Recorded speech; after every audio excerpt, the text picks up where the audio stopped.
Hey guys, be sure to check out the Mortar Pod, our weekly video podcast, and also check out the tutorial video for my board game, Travelers of Storia. Hey everybody, Alex from SeemsGoodMagic.com here. We're doing another M15 Swiss draft. Rare is Goblin Rabblemaster, which I don't think I've even gotten a chance to play with yet, so seems like a good first. Other options in here, and Soul Artifact, of course, Geist of the Moors, Borderland Marauder. Spider is very good. Typhoid Rats, Titanic Growth. Yeah, let's just try this little Rabblemaster out, huh? I like that he spits dudes out every turn. They do have to attack, but they all get boosted too in Rabblemaster attacks. He feels like he'd be pretty good in something aggressive. So I feel like that's a pretty safe first pick. Okay, second pick. We've got... Selfless Cathar would probably pair pretty well with Rabblemaster.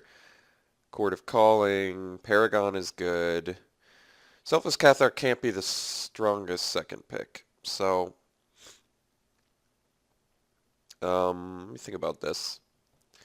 Green Paragon, Court of Calling, both are good. Court of Calling is probably still worth a ticket, maybe. Although it could have gone down, I guess. I like that it's like a tutor and it brings it right on the battlefield and at instant speed and it has Convoke. I mean, there's a lot of positive benefits at Court of Calling. It might actually just be the strongest card in this pack, to be honest. I mean, think about it. Yes, it's pricey. You're paying an extra 3 mana for whatever you want to dig up. But the fact that it's got Convoke and it's instant speed and it's any creature, not even restricted to green, really makes this a strong card in my mind. Tutor up any creature you can afford. Bring it out. Surprise blocker. Surprise end of turn attacker for the next turn. I don't know. I like it. I think it's very good. Okay. So now we got a third pick, Flesh to Dust. That's obviously good. Into the Void is good. Wayfinder's fine. Charging Rhino.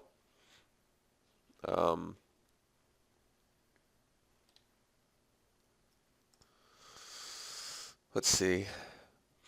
So if I take Flesh to Dust, kind of getting into black a little bit, but that might be okay. I mean, that could pair well with the Rabblemaster or the Court of Calling, potentially. Not that it works with the Court of Calling, but I could still play green-black or black-red or red-green, even if this pick doesn't pan out. But for now, for the first few picks, I just kind of want to take really powerful cards, kind of see what direction is being presented to me. So I'm going to take the Flesh to Dust here because I know it's good. Alright, so now there's Frenzied Goblin, which is definitely good with the Rabblemaster.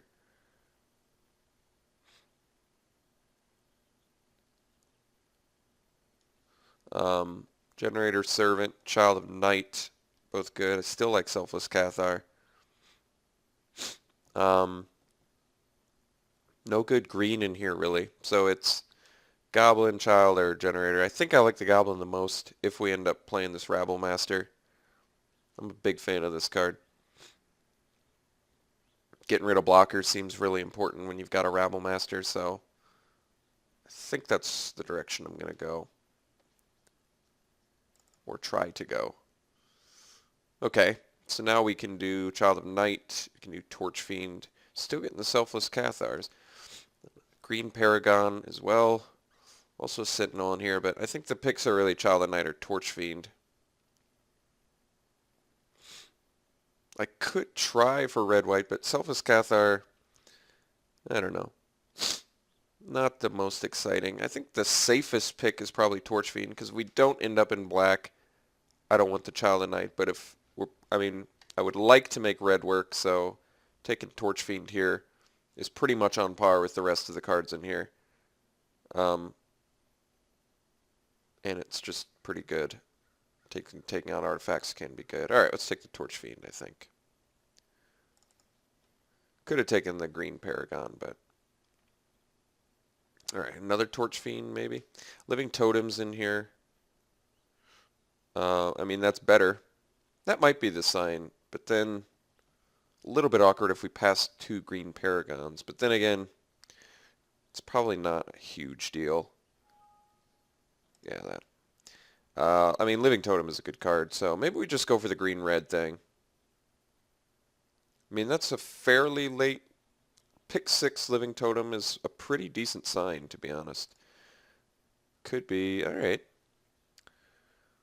Wayfinder, get another 2-drop, or Shaman of Spring, get a card draw effect. I mean, Wayfinder's fine. Digs you up a land, which you can't, and it helps convoke for Court of Calling. Just not a very good aggressive card. But I mean, it finds you lands, I guess, but yeah, it's just not very aggressive, I think, is my main issue with it. But then again, I mean, Shaman of Spring is fine. It has good synergies with other things in green. It's just kind of expensive. I think I'll take the Wayfinder. It's not that it's a fantastic card because I've had some issues with it in the past, but it has positive interaction with some cards, so I'm okay with it. All right, Rummaging Goblin, pretty good with the Rabble Master. Runeclaw Bear is a nice aggressive card, surprisingly, in this format.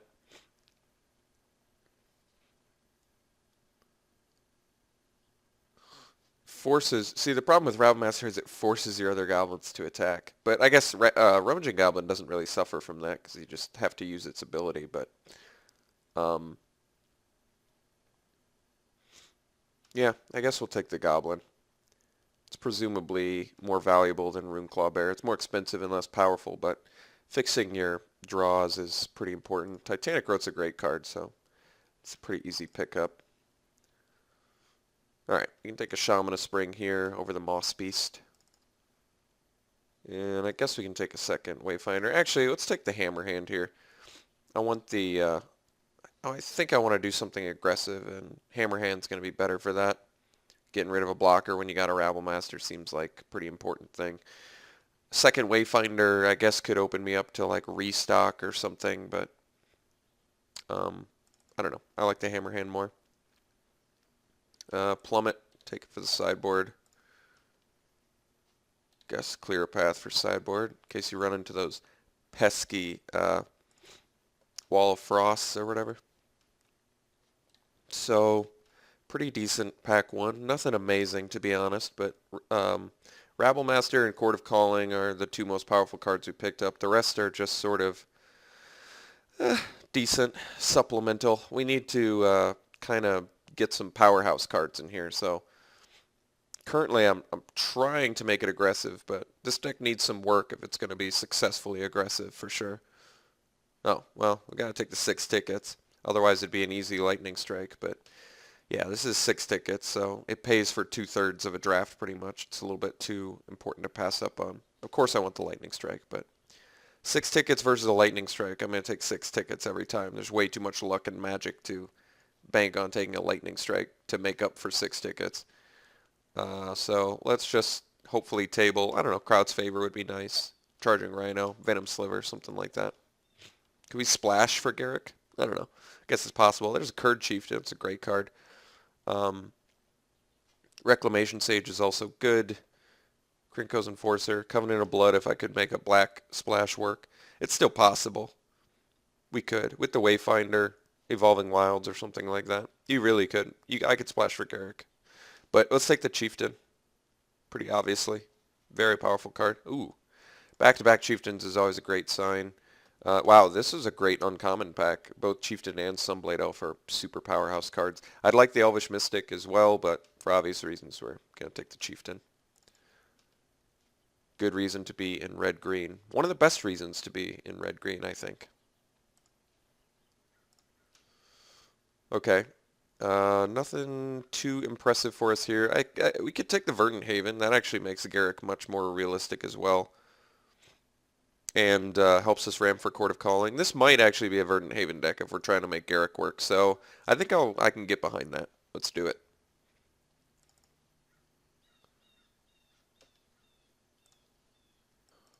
Okay. So now it's Belligerent Sliver, Satyr Wayfinder, Rummaging Goblin. Kind of feeling the Wayfinder, to be honest. If we're going to make a black card work in here, we're probably going to need some lands, I think. We're already got a few 4-drops. Belligerent Sliver's fine, but we don't really have anything of super value to buff it with, besides like a Hammer Hand. Titanic Growth, I guess, a little bit, but I like the Wayfinder here because we need some more early plays, and Wayfinder blocks X1s, and it, geez, raise the alarms in here too, and it, I mean, finds the land cards. What more do you want? Find your lands. Taking the Wayfinder. Okay, so now it's Verdant Haven number 2 or Miner's Bane. Multiple Verdant Havens, I guess you're starting to get a bit awkward, but I don't really want the Miner's Bane. It's not that great of a card. I don't really want the Endless Obedience because that just seems impossible to cast. Wall of Fire is fine, but it just seems counter to what our deck's trying to do. I mean, I could take the Verdant Haven. It just seems awkward. Like I'm already on the fence about playing one. I don't know. Maybe it'll come in handy. I just don't see myself playing Miner's Bane, to be honest. It's not a terrible card. It's just not exactly what I want. All right, Wall of Mulch is very good. Crowd's Favor, very good. Like, I guess Wall of Fire interacts well with Wall of Mulch, but Wall of Mulch is just nice because it buys us time, and it cantrips itself eventually. I think that's why it's such an impressive card. Oh, I didn't even realize Siege Worm's in here. All right, well, gotta take the Siege Worm. It's a great finisher. One of the more powerful cards in the format. So, take that. All right, there's our Evolving Wild, so now I actually think we're just straight up playing Garrick. Seems simple enough. We could probably splash for Covenant of Bloods too, with double Verdant and Evolving Wilds and double Wayfinder. I actually think that's very realistic. All right, Crowd's Favor is a good, very good trick. I love that card. Charging Rhino is also a big fat fatty though, and with double Haven, maybe Charging Rhino makes more sense. Maybe we'll go into fatty territory with double Verdant Haven, double Wayfinder. So we'll try and be a slower deck, which probably means we're not playing the Hammer Hand. But let's take the Rhino. Probably don't need the Lava Axe, but then again, I don't want to lose to it, and I'm probably not going to play a Carnivorous Moss Beast, so let's just sideboard the old Lava Axe. Alright, not going to play Lava Axe. Belligerent Sliver's not really what I'm trying to do with this deck, so let's take the Naturalize for sideboard, which is a very important tool to have. Thundering Giant's fine. Yeah, it's fine. Nothing amazing. Alright, guess we'll take the late Belligerent Sliver, but prefer to not play it. We'll see. I guess Rabble Master gets a little less sexy when you're not trying to be aggressive, admittedly. But it does spit goblins out at the same time, so it's tough to argue that. Alright, another Lightning Strike seems like an easy pickup. Juggernaut also in here. Crowd's Favor, Forge Devil. Yeah, pretty easy Lightning Strike. Geez, another Sunblade Elf too. So, yeah, easy Lightning Strike. Take that removal all day. Follow-up pick. Got Torch Fiend, which is fine. Titanic Growth, but I'd rather have the 2-drop. Yep, pretty straightforward. Just get some cheap stuff. Got some nice finishers already. Undergrowth Scavenger, but I mean, I guess because we have a couple Wayfinders, I'm just not really feeling it. I think Meteorite's fine. It's removal, colorless. And there's really nothing else in here for us anyway. So, alright. Meteorite it is. Living Totem, number 2, seems totally legitimate. There's also Brawler's Plate, but I like the Totem more since we've got enough dudes to get it out fairly quickly, and I don't know, it's just a nice card. So this is going to be our 23rd card. I think the first cut is maybe a Verdant Haven, but because I think I'd rather play a Meteorite, but I'm not sure. I've already got enough. I probably don't need a second Evolving Wilds. That seems a bit awkward. But Living Totem seems fine. Alright, so we're up to 23 cards, and first cut is, I'm thinking maybe a Verdant Haven. I could cut a Belligerent Sliver, maybe, because it's just not exactly what this deck wants. Like, I like Frenzied Goblin much more than Belligerent Sliver for this deck, just because it comes down earlier for Convoke purposes. Alright, All-Attack Bloodseeker is very good, but there is also Siege Worm in here, which I think we are going to take. I'd cut a Thundering Giant for a Siege Worm pretty easily. I mean, I like having more 2-drops, but Siege Worm's just a great finisher. And then I think we're good. on late game stuff, especially with all this ramp. So we can cut, with all this ramp, we should be fine playing fatties, I think. Uh, I'd probably cut, yeah, I'd probably cut the Belligerent Sliver even before a Verdant Haven now that I've got double Siege Worm. I'd rather just get the life gain and ramp and mana fixing, color fixing rather, to make our late game turn on. Because look at our finishers now. Double Chieftain, Charging Rhino, double Siege Worm. We are like set. We're set on removal. Plus we have the Court of Calling, which is great. So this deck's looking good. I mean, it's looking good. It's just a matter of picking up enough early stuff to really be able to survive. Ugh, well, I mean, Silverback's in here. It is another expensive card, but I'm hoping double Wayfinder, double Verdant Haven, plus Meteorite. I mean, that's a lot of ramp. Alternatively, I can take Founder's Sheet Denizen. I don't think we're gonna play it. At best, we'd sideboard it. Whereas Silverback is just a huge threat. Let's see here. Could take the Hot Soup. We already have a Plummet. The reason I'd take the Hot Soup is if somebody has a good defensive deck, it's nice to sideboard into it, especially with all these fatties, and just sneak past all their team. All right, so pretty easy invasive species here, I think. We've got double Wayfinder, so we actually have into the battlefield effects that interact positively with it. So I think it makes sense. A little more exciting than the, geez, that's a late Sunblade Elf. I think I got to take the crowd's favor, though, since I presumably can actually play it in here, too. Just an excellent combat trick. I think since I actually am probably going to play it, I'm going to take it over the Sunblade Elf. But Sunblade Elf is a very powerful card to hate draft for sure. All right, here we'll hate the Crippling Blight because that can be annoying. Moss Beast, but we don't need it. Founder's Street Denizen we got late anyway, so we'll take it just in case I need to sideboard into it for some reason.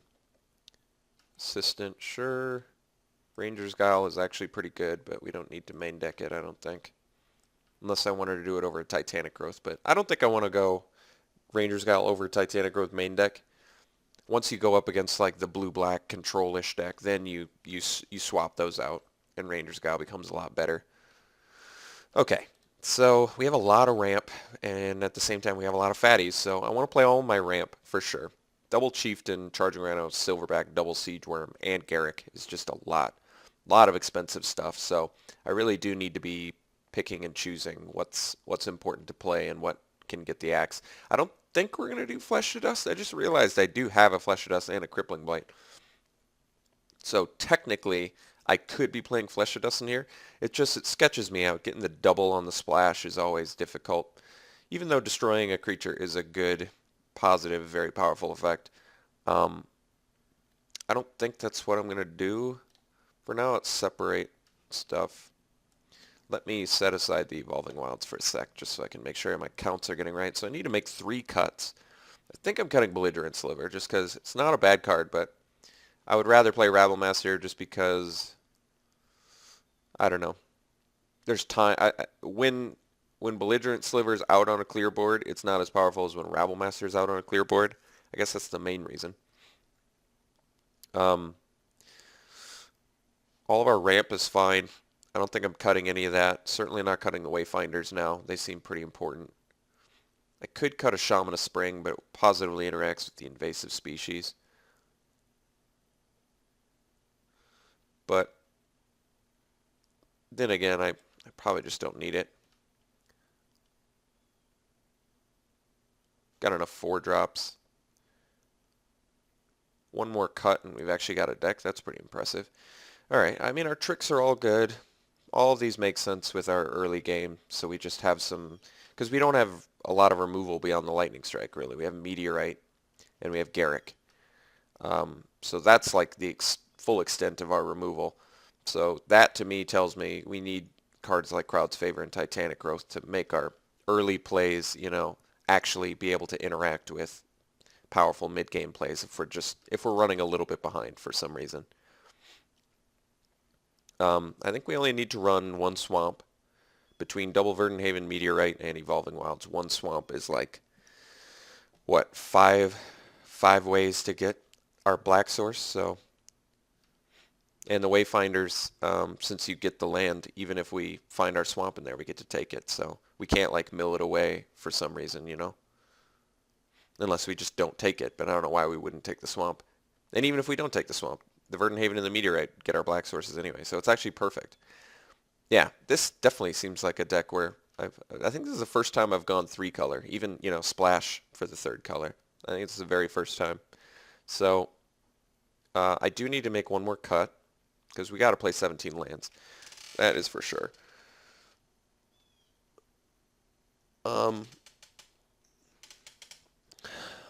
Probably a creature, I guess, but I'm not sure which one. Rummaging Goblin is actually, I feel like, surprisingly important in this deck because when you're running this many ramp effects, there's just times where you're not drawing gas. You're just drawing pure lands. So if I'm drawing pure lands, I really need Rummaging Goblin to find a fatty quick. So I think Rummaging Goblin is actually a very important card in this deck. I don't want to cut the Frenzied Goblin because we have 4 Convoke spells. Court of Calling, actually, so five Convoke spells that all are going to be of great benefit.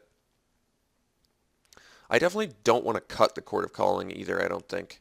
Because of all this ramp, I feel like we can easily get it at instant speed.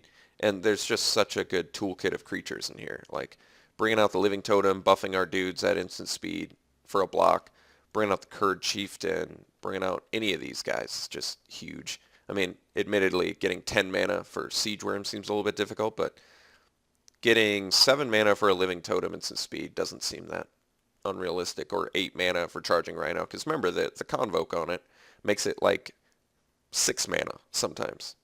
Can be really good.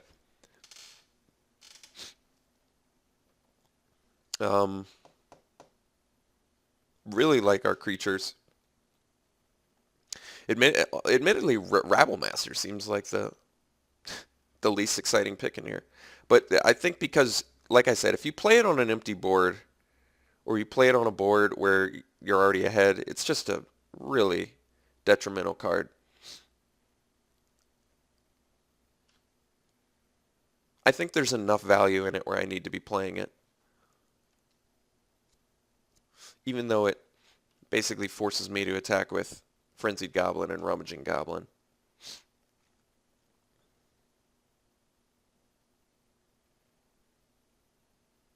I mean, I could cut one of my late game cards.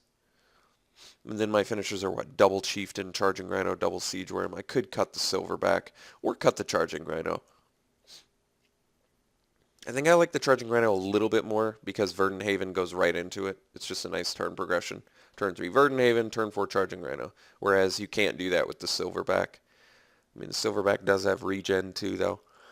All right, let's cut the Silverback. I actually like it quite a bit, but between Double Chieftain, Charging Rhinos, Double Siege Worm, and Garrick, we've got 6 ways, 6 just super devastating finishers, plus Court of Calling to fight them. Yeah, I think we have enough finishers where I just need to retain the rest of my early game and early tricks and just survive. Because if we survive long enough, we're going to be looking real good in the late game. Let's sort by color. All right, so more green than red. I think we knew that. They say 10-6-1. Well, I agree with the one on the swamp. We only need one of those. Actually, I have to bring in the Evolving Wilds, so 10-5-1 is what they want to do. Just one red. I don't know. My early stuff is kind of red. I think I'd rather do 9-6-1. All right, so 9-6-1, realistically, I think 9-6-1 is probably where I want to be, because then it's like with the Evolving Wilds, 10 sources of green, 7 sources of red, 2 sources of black, just with our mana base, and then factor in Verdant Havens, and with 9 sources of green, 10 with the Evolving Wilds, we should have the resources, enough color to, play our Verdant Havens when we need them, or play our Wayfinders early. I think this is a good mana base. All right. Interesting deck. Always fun when you get a chance to play Garrick, since he infinitely spits out death-touching beasts or destroys stuff and gains your life. And the first time you see the reverse emblem, which is kind of cool too. Uh, yeah, cool looking deck for sure. I like it. Looks like it's got a lot of capabilities, a lot of powerhouse mid to late game plays for sure. All right, well, running it like this, and I'll see you guys round 1.